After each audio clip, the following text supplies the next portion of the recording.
You've got the degree, you've got the experience, you're applying for jobs you're clearly qualified for, and somehow your applications keep disappearing into a black hole, not because you're underqualified, but because Germany may not officially know what your qualification is yet. Today, we're talking about the qualification recognition gap, what it actually is, how it silently works against you, and how Germany's official recognition system, together with the opportunity card, can help you overcome it. Welcome back to Tende OS, the job search system and community that helps you search less, organize better, and get hired faster. In challenge number 5, we talked about why silence isn't automatically rejection. Today, challenge number 6 goes one layer deeper. We're looking at one of the most common invisible barriers international professionals and expats face when entering the German labor market. A qualification that is genuine, valuable, and respected, but not yet formally recognized. Let's get into it. Here's the part almost nobody explains before you start applying. In Germany, having a legitimate foreign degree and years of professional experience is not automatically the same thing as being a recognized professional. Germany makes a formal distinction between qualifications that are genuine and professionally valid and qualifications that have been officially assessed as equivalent to a German qualification. That official assessment is called Anerkennung or recognition. This distinction matters most in regulated professions, certain protected professional titles, and many vocational occupations. In some fields, recognition is legally required before you're allowed to work. In others, it isn't mandatory, but employers still use it as a signal that your training meets German standards.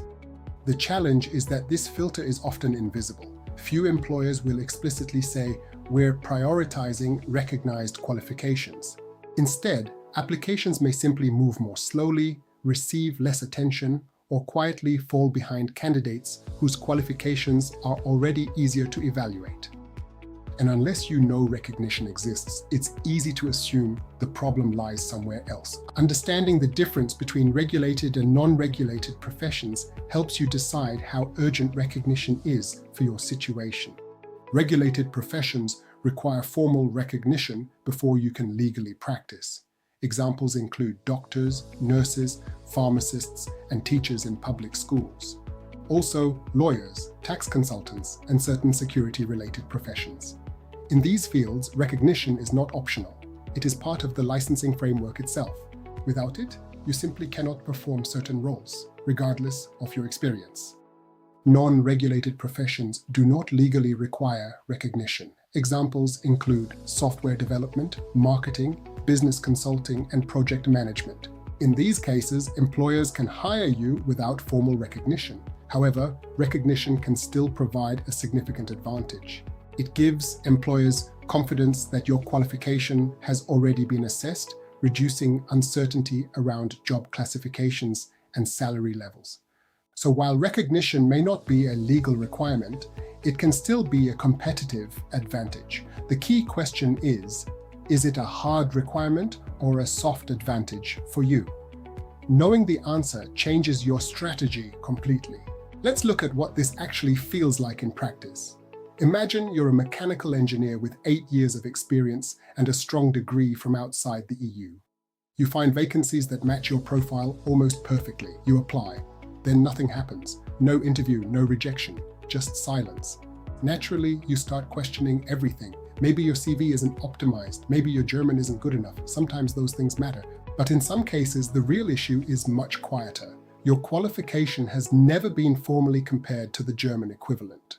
From an employer's perspective, that creates uncertainty. They simply prioritize candidates whose credentials are already recognized or easier to interpret. The result is frustrating because there isn't a clear rejection to learn from. Your application simply sits, not rejected, just deprioritized. The good news is that this is one of the few hiring barriers you can investigate and address before sending out dozens of applications. There are 3 official resources that every international professional looking to build a career in Germany should know. 1. Anerkennung in Deutschland. The most important starting point is the federal government's official recognition portal. Its recognition finder helps you identify the required procedure and authority. 2. Make it in Germany. This is Germany's central portal for international skilled workers. It covers recognition, visas, and the opportunity card. Think of it as the broader roadmap. 3. Anabin. This tool focuses specifically on higher education qualifications. Search using your exact university and degree information. Look for classifications such as Unspricht or Gleichwertig, which indicate equivalency. Those are generally the most favorable outcomes. If you don't find your exact degree, don't panic. It may simply mean that a formal assessment has not yet been completed, a very solvable situation. Think of the 3 tools this way. Anerkennung in Deutschland is the procedure guide, Anabin is the database, and Make It in Germany is the bigger picture roadmap. Using all 3 early can save you months of uncertainty. If your qualification isn't already recognized, the next step may involve the Central Office for Foreign Education, known as the ZEB. For university degrees, they issue a statement of comparability or Zeugnisbewertung. Expect several months, an application fee, and usually certified translations. Always check current information from official sources before applying. For regulated professions, the statement of comparability is often only part of the process. You may still need approval from a chamber or licensing authority. Financial support may be available. Organizations such as the IQ Network can help you understand what assistance programs currently exist. Recognition outcomes are not always all or nothing. Sometimes your qualification is fully equivalent, sometimes it is partially equivalent. Partial recognition is not a dead end. In many cases, partial recognition can still support the points-based opportunity card pathway, allowing you to move forward while the process is still being completed. Which brings us to the opportunity card. The opportunity card, or Chancenkarte, is Germany's residence permit for qualified non-EU/EEA professionals who want to search for work in Germany without first securing a job offer. Route 1 is for recognized skilled workers. If your degree is already fully recognized, you qualify directly. This is generally the simpler option. Route 2 is the points-based system. If your qualification is not yet fully recognized, you may qualify through this route using factors like experience, language skills, and age. The official points calculator on Make It in Germany is worth using because the outcome is not always obvious. Germany created this to allow qualified people to move forward while recognition catches up. Once in Germany with an opportunity card, you can search for employment, work part-time, and build professional networks. Employers may even support a recognition partnership while you work. Here's a habit every international professional and expat should develop before launching a major application campaign in Germany. Start with the Anerkennung in Deutschland portal and use its recognition finder. Check Anabin if you hold a university degree. Understand whether your profession is regulated, non-regulated, or somewhere in between when it comes to employer expectations around recognition. Then decide whether you should pursue recognition directly, a ZEB assessment, the opportunity card, or multiple pathways simultaneously.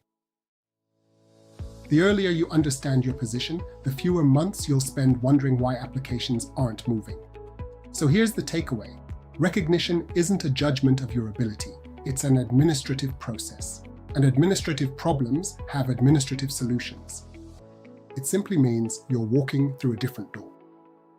Inside Tende OS, recognition planning and opportunity card tracking are part of the system we help members map out step by step, so you always know where you stand. That's challenge number 6 done. And if you're joining this series midway through, don't stop here. Go back and work through the earlier challenges as well. Each one tackles a different obstacle international professionals and expats typically face on the road to employment in Germany and across Europe. And together they form a complete system rather than a collection of standalone tips. Next time, the challenge changes completely. Until now, we've been dealing with systems, paperwork, and processes. The next obstacle is people, and people don't always make decisions the way job seekers expect. See you then. And if you've enjoyed this series, hit subscribe. That's where every challenge in this series lands first, along with extra tips, updates, and support from the community in between episodes.